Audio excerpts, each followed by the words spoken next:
Hello, all my little weirdos, and welcome back to Horror Movie Mondays, where each week I introduce to you a horror movie from the OG slasher days all the way to today's horror scene. Grab your spin in a night bag because this week I'm taking you to the ever so lovely Camp Crystal Lake, where we're going to meet up with none other than the OG Mama's Boy, the camp slasher, Mr. Jason Voorhees. Jason Voorhees is the face of the Friday the 13th movies, but he actually first appeared on screen as the killer in 1981 when Part 2 was released. The first Friday the 13th movie was released in 1980 when the talented Victor Mill created his very own Frankenstein and teamed up with the director Sean Cunningham to debut their masterpiece. Although there was a tiny budget of $550,000 for the first film, they brought in nearly $60 million, deeming Friday the 13th the 15th highest grossing film in 1980. And there are a total of 12 movies in the Friday the 13th franchise, and it has been reported that a Part 13 is in the works, which is long overdue, but they had to resolve some legal issues, as they often do in Hollywood. The campground that the franchise is revolved around is called Camp Crystal Lake, said to be in the New Jersey area.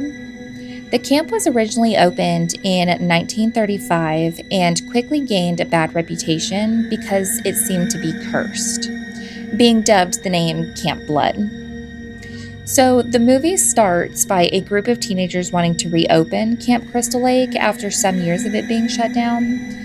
And it's typical horror movie vibes. Hey, let's go to the place where a bunch of horrible and mysterious things happened and open it back up to the public. Sounds like a great idea.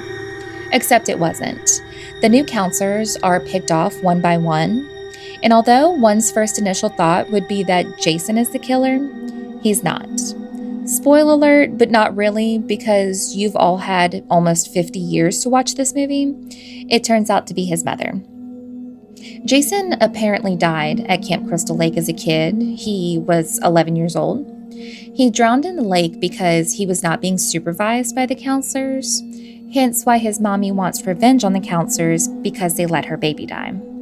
Except he didn't really die.